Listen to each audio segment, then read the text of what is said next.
ہم وہی کہیں گے جو ہمارا دین ہم کو بتاتا ہے، عمل کرو تو تمہارا بھلا ہے۔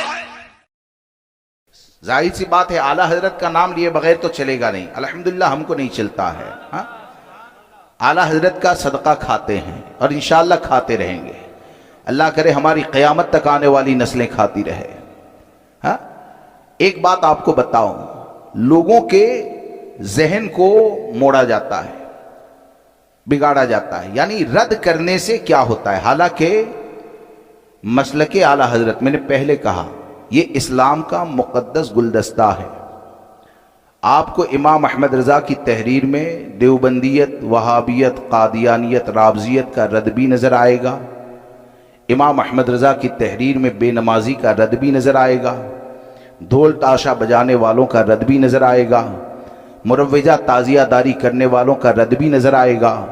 یعنی امام احمد رضا نے برائیوں کے خلاف جہاد بالقلم کیا ہے، برائیوں کے خلاف جہاد بالقلم کیا، اور رد کے ذریعے کیا ہوتا ہے یا رد کے ذریعے کیا فائدہ حاصل ہو سکتا ہے؟ تو امام اہل سنت نے ایک بات جو تحریر فرمائی ہے اس کا خلاصہ آپ کے سامنے عرض کر دوں، اگر سمجھ لینا، اللہ بولنے والوں کو بھی صحیح سمجھ عطا فرمائے، کہ امام اہل سنت کو دل سے پڑھیں، امام اہل سنت کو دل سے پڑھیں۔ امام اہل سنت وہ ذات ہے نا کہ ان کو پڑھ لو تو عشق ہی کرو گے۔ امام احمد رضا کو اگر پڑھ لو گے نا تو عشق کیے بغیر کوئی چارہ ہی نہیں، وہ ذات ہی ایسی ہے، غوث اعظم کی عطا ہے، غوث اعظم کی عطا ہے۔ رد سے کیا حاصل ہوتا ہے؟ سرکار سیدی اعلیٰ حضرت فاضل بریلوی رضی اللہ تبارک و تعالیٰ نے ایک مقام کے اوپر تحریر فرمایا کہ جو عالم باعمل فرقہ باطلہ کا رد کرتا ہے، جو عالم باعمل فرقہ باطلہ کا رد کرتا ہے نا، تو اس کے حوالے سے امام اہل سنت نے فرمایا کہ ایک صوفی جو مجاہدہ کے ذریعے مقام حاصل کرتا ہے اس سے بھی اعلیٰ مقام اللہ رد کی بنیاد پر عطا فرماتا ہے، اس سے بھی بڑا مقام رد کی بنیاد پر عطا فرماتا ہے۔ پھر آپ نے ایک واقعہ تحریر فرمایا، علامہ ابن حجر عسقلانی رحمۃ اللہ تعالی ان کے حوالے سے یا کسی اور بزرگ، علامہ ابن حجر عسقلانی رحمۃ اللہ تعالی علیہ کے حوالے سے، کہ انہوں نے ایک واقعہ لکھا کہ ایک عالم کا انتقال ہو گیا۔ غور سے سنیے کیا ملتا ہے رد سے۔ ایک عالم کا انتقال ہو گیا، انتقال ہو گیا تو کسی نے خواب میں دیکھا کہ اللہ تبارک و تعالیٰ نے تمہارے ساتھ کیا معاملہ کیا؟ تو وہ عالم کہتے ہیں اللہ تبارک و تعالیٰ نے میری مغفرت فرما دی، اللہ تبارک و تعالیٰ نے میری مغفرت فرما دی، علم کے سبب نہیں۔ کیا کہا؟ یعنی علم فضیلت والی چیز ہے، علم نور ہے، علم یہ ہدایت کا راستہ دکھاتا ہے، لیکن صحیح معنوں میں آپ کو اگر جاننا ہے کہ کس کے پاس نور علم ہے تو مولانا روم رحمت اللہ تعالی علیہ نے بہت اچھی بات فرمائی، جس کا خلاصہ یہ کہ آپ فرماتے ہیں کہ جو علم تجھے سیدھا راستہ نہ دکھائے وہ جہالت ہے، جو علم تجھے سیدھا راستہ نہ دکھائے وہ جہالت ہے۔ تو بہرکیف وہ کہتے ہیں کہ وہ عالم نے فرمایا کہ اللہ تبارک و تعالیٰ نے میری مغفرت فرما دی، علم کے سبب نہیں، اس نسبت کے سبب کہ میں نبی اکرم صلی اللہ تعالیٰ علیہ وسلم، نبی اکرم صلی اللہ تعالیٰ علیہ وسلم کی نسبت کی بنیاد پر، کہ میں سرکار صلی اللہ تعالیٰ علیہ وسلم کی بارگاہ کا کتا بن گیا، یعنی دنیا میں جب تک رہا سرکار صلی اللہ تعالیٰ علیہ وسلم کی بارگاہ کا کتا بن کر رہا، اور حضور صلی اللہ تعالیٰ علیہ وسلم کی امت کو بھیڑیوں سے خبردار کرتا رہا، بھونکتا رہا، یعنی ان سے بچو، ان سے بچو، گستاخوں سے بچو۔ تو یہ جو پوری زندگی میں بھونکتا رہا نا، تو وہ عالم خواب میں کہتے ہیں سرکار کی بارگاہ سے مجھ سے کہا گیا بھونکے جاؤ کوئی مانے یا نہ مانے۔ کیا کہا؟ بھونکے جاؤ کوئی مانے یا نہ مانے۔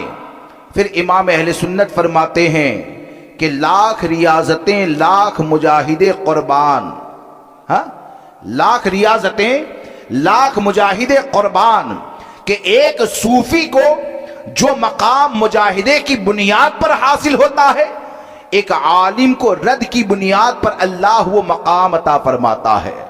اور کیوں عطا کیا جاتا ہے؟ کہتے ہیں نا رد کرنے سے کیا ہوتا ہے؟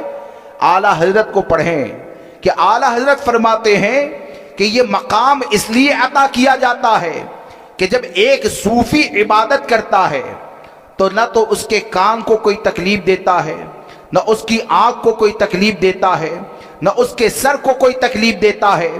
یعنی عبادت کرنے والا، میں آپ کو ایک مثال دوں، ابھی آپ میں سے کوئی آدمی پوری رات اس مسجد میں نماز پڑھتا رہے، آپ کو کوئی گالی دینے آئے گا؟ ارے بولیے، نہیں آئے گا نا۔ آپ اپنے گھر میں بیٹھ کر پوری رات قرآن مقدس کی تلاوت کرتے رہیں، کیا آپ کو کوئی برا کہنے والا آئے گا؟ نہیں آئے گا نا۔ لیکن اعلیٰ حضرت فرماتے ہیں کہ جب فرقہائے باطلہ کا رد کیا جاتا ہے نا، تو رد کرنے والے کا حال ایسے ہی ہوتا ہے جیسے کہ اوکھلی میں سر کو رکھنا اور اوپر سے موصل پڑ رہی ہو۔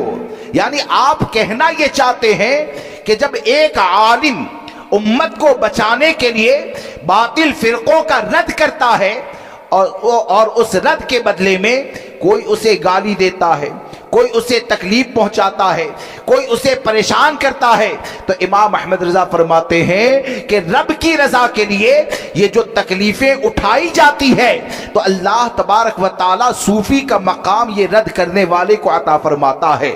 اس لیے اس بات کو یاد رکھ کر چلیں کہ رد کرنا یہ ہماری بنیاد ہے۔ اور کہتے ہیں اتنا زیادہ رد، ارے رد ہوتا کہاں ہے؟ اتنا رد ہوتا کہاں ہے بھائی؟ آپ مجھے بتائیں ہمارے معاشرے کی سب سے بڑی بیماری کون سی؟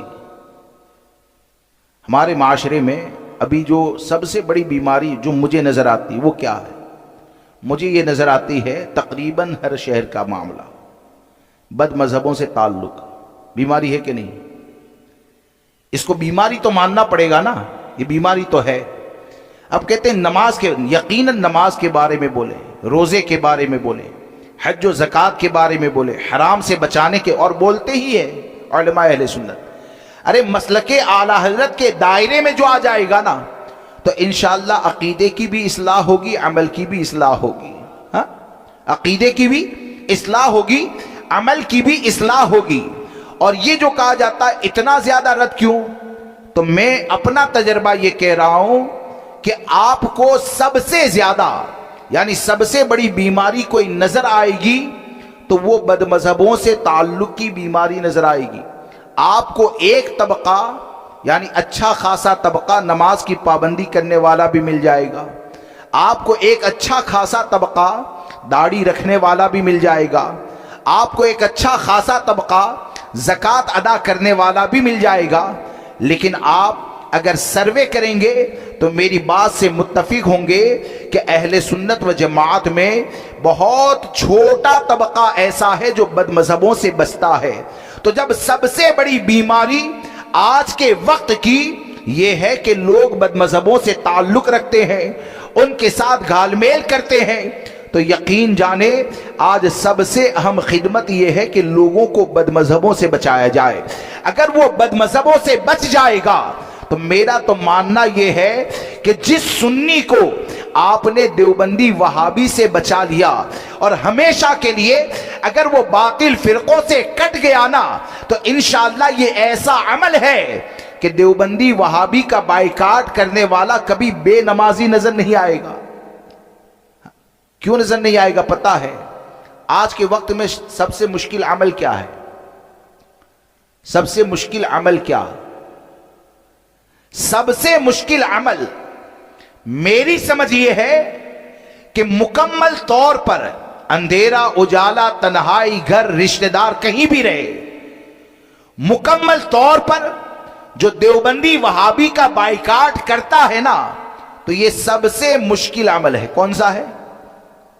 بد مذہب کا بائیکاٹ کرنا یہ سب سے مشکل عمل ہے۔ تو میں تو یہ کہتا ہوں کہ اگر تم قوم کو باعمل بنانا چاہتے ہو، نماز کا پابند بنانا چاہتے ہو، تو میری سمجھ میں تو یہ آتا ہے کہ اللہ اگر توفیق دینا تو سب سے پہلے اپنے سنی بھائیوں کو دیوبندیوں سے بائیکاٹ کرنے والا بنا دو.